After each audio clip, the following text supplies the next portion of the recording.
ஒரு தோட்டத்தில் 2 மரம், ஒன்று கொய்யா மரம், இன்னொன்று ஆப்பிள் மரம். இந்த ஆப்பிள் மரத்தோட சீசனு அப்போ தான்.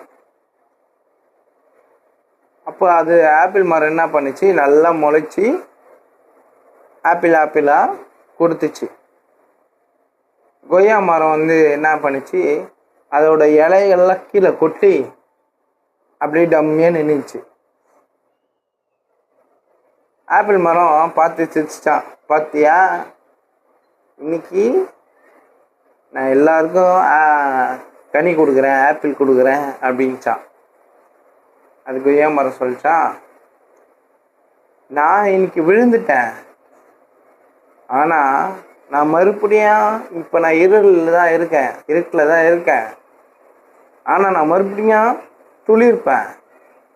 அப்போ நீ என்ன ஆவ, விழுந்து போயிடுவேன்னுச்சான் ஆப்பிள் மரத்தை பார்த்து.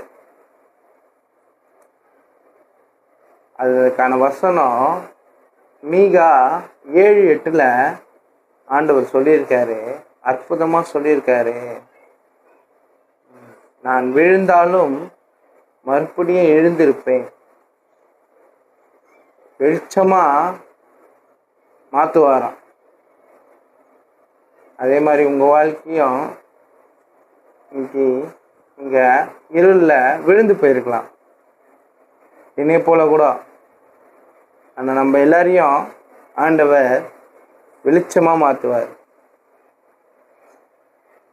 ஆமென்.